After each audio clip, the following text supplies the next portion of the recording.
नमस्कार प्यारे बच्चों, आपका हमारी इस ऑनलाइन क्लास में स्वागत है। प्यारे बच्चों, आज हम कक्षा 8 का संस्कृत का तृतीय अध्याय करने वाले हैं।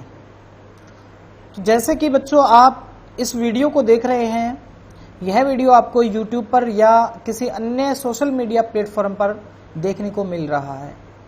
तो इस तरीके से बिना पुस्तक के और बिना आप एक कक्षा में उपस्थित हुए जिस प्रकार से घर बैठे पढ़ाई कर रहे हैं, और ये पढ़ाई करने का जो माध्यम है इसे कहते हैं डिजिटल लर्निंग।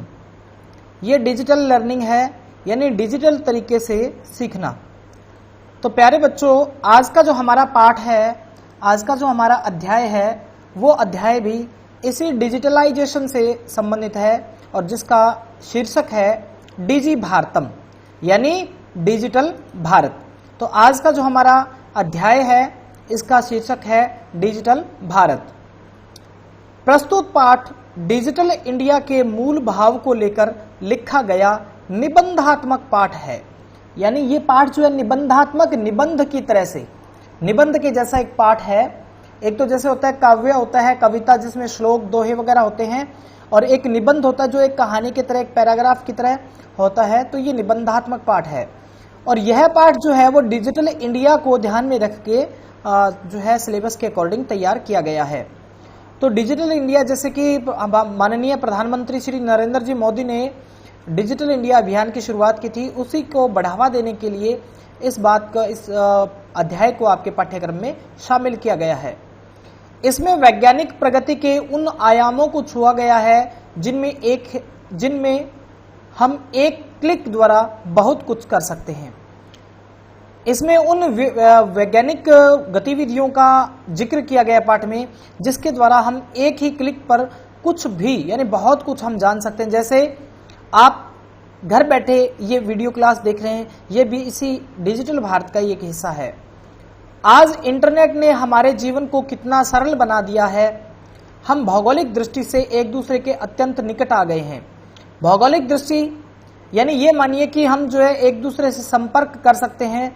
कहीं भी, विश्व के कहीं भी, किसी भी कोने में कोई व्यक्ति बैठा है तो उसके साथ हम बात कर सकते हैं, उसके साथ वीडियो कॉलिंग कर सकते हैं, उसके साथ हम चैटिंग कर सकते हैं। तो ये सारा का सारा जो है ये इंटरनेट के कारण हुआ है, और इंटरनेट ने हम लोगों को इतना करीब ला दिया है। इसके द्वारा जीवन के प्रत्येक क्रियाकलाप सुविधाजनक हो गए हैं, यानी हमारे जीवन की जो गतिविधियां हैं वो इतनी आसान हो गई है।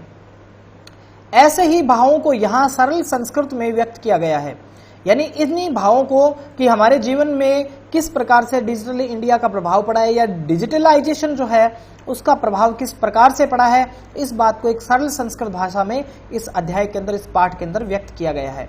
चलिए शुरू करते हैं। अद्य संपूर्ण विश्वे डिजिटल इंडिया इत्यस्य चर्चा श्रूयते। अद्य, आजकल, संपूर्ण विश्व में, पूरे संसार में डिजिटल इंडिया इत्यस्य, इसका चर्चा श्रूयते, चर्चा सुनी जा रही है कि आजकल पूरे विश्व में डिजिटल इंडिया की चर्चा सुनी जा रही है। अस्य पदस्य कः भावः, इस पद का क्या भाव है, या इसका अर्थ क्या है, या डिजिटल इंडिया का अर्थ क्या है। इति मनसि जिज्ञासा उत्पद्यते, मनसि, मन में जिज्ञासा उत्पद्यते, उत्पन्न होती है कि इस डिजिटल इंडिया शब्द का भाव क्या है, अर्थ क्या है, यह हमारे मन में जिज्ञासा उत्पन्न होती है। काल परिवर्तनेन सह मानवस्य आवश्यकता अपि परिवर्तते। काल परिवर्तन यानी समय के परिवर्तन के साथ साथ, जैसे समय बदलता है उसके साथ साथ मानव की आवश्यकता अपि, आवश्यकताएं भी परिवर्तते, बढ़ती जाती हैं, बदलती रहती हैं। समय परिवर्तन के साथ मनुष्य की आवश्यकताएं भी बदलती रहती हैं। प्राचीन काले ज्ञान से आदान प्रदान मौखिकम आसीत्। प्राचीन काल में, पुराने समय में ज्ञान से ज्ञान का आदान प्रदान करना मौखिकम आसीत्, मौखिक था, यानी बोलकर ही आदान प्रदान किया जाता था। विद्या च श्रुति परंपरा गृह्यते स्म। विद्या भी श्रुति परंपरा यानी सुनने के द्वारा, श्रवण करने के द्वारा, यानी गुरु क्या करते थे, पहले गुरुकुलों में शिक्षा होती थी, वहां गुरुकुल जो मौखिक रूप से बच्चों को सिखाते थे, यानी इसको कहते हैं श्रुति परंपरा। तो श्रुति परंपरा के द्वारा ही विद्या ग्रहण की जाती थी। अनंतरम तालपत्रोपरि भोजपत्रोपरि च लेखन कार्यम आरब्धम। अनंतरम, इसके बाद ताड़ के जो पत्ते होते हैं, ताड़ वृक्ष होता है उसकी छाल और पत्ते होते हैं, और ब्रुज नामक जो वृक्ष होता है उसके पत्ते होते हैं, उनके ऊपर लेखन कार्यम आरब्धम, लिखने का कार्य शुरू हुआ। सबसे पहले की बात करें तो विद्या मौखिक रूप से दी जाती थी, उसके बाद में ताड़ के पत्रों के ऊपर जो पत्ते होते हैं उनके ऊपर, और भोज पत्ते होते हैं, भुर्ज नामक वृक्ष के, उन पत्तों के ऊपर लिखने का कार्य शुरू हुआ। परिवर्तिनी काले कर्गदस्य लेखन्याचा आविष्कारेण सर्वेषाम एव मनोगतानां भावानां कर्गदोपरि लेखनम प्रारब्धम। परिवर्तनी काले, समय के परिवर्तित होने के साथ साथ कर्गद होता है कागज, कर्गदस्य कागज के, लेखन्यः और लेखनी यानी कलम के, आविष्कारेण आविष्कार के द्वारा, सर्वेषाम एव सभी लोगों के ही, मनोगतानाम भावानाम मन में स्थित भावों का, कर्गद ऊपरी कागज के ऊपर लेखनम प्रारब्धम लेखन कार्य शुरू हुआ। कि समय के परिवर्तन के साथ साथ लोगों के जो मनोभाव थे, जो मन के विचार थे, उन विचारों को कागज और लेखनी यानी कलम के आविष्कार के साथ साथ कागज के ऊपर लिखना शुरू हो गया। टंकण यंत्र से आविष्कारेण तु लिखिता सामग्री टंकिता सती बहुकालाय सुरक्षिता अतिष्ठत। टंकण यंत्र से, टंकण यंत्र होता है टाइपिंग यंत्र, अर्थात जो टाइपराइटर है उसके आविष्कारेण, आविष्कार से तो टाइपराइटर के आविष्कार से तो लिखित सामग्री टंकिता अस्ति यानी लिखित हो जाती थी, टंकित यानी टाइप कर दी जाती, और बहुकालाय सुरक्षिता अतिष्ठत जो बहुत समय तक सुरक्षित रहती थी। यानी टंकण यानी प्रिंटर जो टाइप राइटर है, इसका आविष्कार होने के बाद में जो सामग्री इससे लिखी जाती वो लंबे समय तक सुरक्षित रखी जा सकती थी। वैज्ञानिक प्रविधे प्रगति यात्रा पुनरअपि अग्रे गतः। वैज्ञानिक विधियों के कारण ये जो प्रगति यात्रा जो है वो आगे बहुत आगे तक चली गई। अद्य सर्वाणि कार्याणि संगणक नामकेन यंत्रेण साधितानि भवन्ति। अद्य आजकल सर्वाणि सभी कार्याणि कार्य, आजकल सभी प्रकार के कार्य संगणक नाम के, संगणक होता है कंप्यूटर, कंप्यूटर नाम के यंत्रेण यंत्र के द्वारा साधितानि भवन्ति साधित होते हैं या ऐसे कार्य संपादित होते हैं।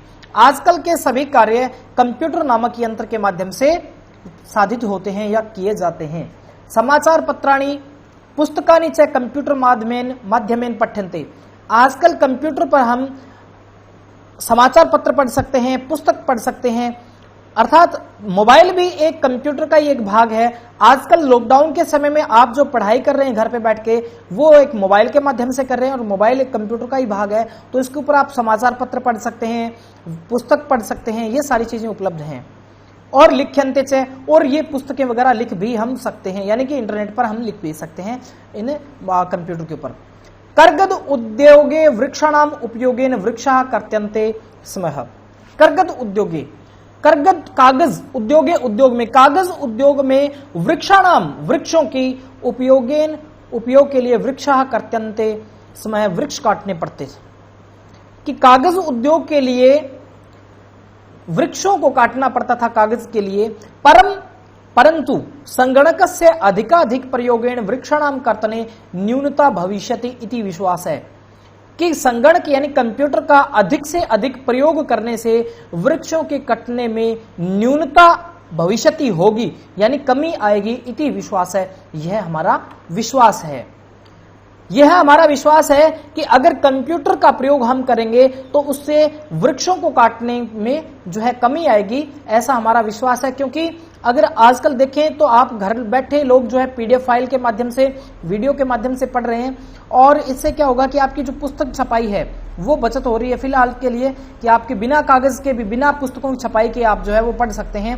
तो जितना पुस्तक छपाई में पैसा लगता वो पैसा आपका यहाँ बच रहा है, या फिर उसमें जो लगता, जैसे जो वृक्ष लगते, क्योंकि लकड़ी वृक्षों से ही ये कागज बनते हैं, तो इस प्रकार से उन वृक्षों का बचत हो सकती है। अनेन, इससे पर्यावरण सुरक्षायाः दिशि महान उपकारो भविष्यति। कि इससे कि वृक्ष कम कटेंगे तो इससे पर्यावरण की सुरक्षा में भी एक बहुत बड़ा कार्य हो सकता है, अर्थात पर्यावरण भी सुरक्षित रहेगा। अधिक से अधिक वृक्ष रहेंगे या वृक्ष काटे नहीं जाएंगे तो हमारा पर्यावरण भी सुरक्षित रहेगा। तो बच्चों, उम्मीद है अभी तक जो आपको इस पाठ में करवाया है उम्मीद है कि आपको समझ में आया होगा। अगर समझ में नहीं आया है तो आप कमेंट करके पूछ सकते हैं। अगर कोई चीज नहीं समझ में आई, आज की क्लास में हम इतना ही करेंगे और बाकी जो है अगली क्लास में हम करने वाले हैं। तो वीडियो देखने के लिए बहुत बहुत धन्यवाद। और इस चीज को आपने जो बीच बीच में शब्दार्थ आए हैं इनको आपने नोट डाउन करना है और इसका जो हिंदी अनुवाद है वो लिखना है और समझना भी है।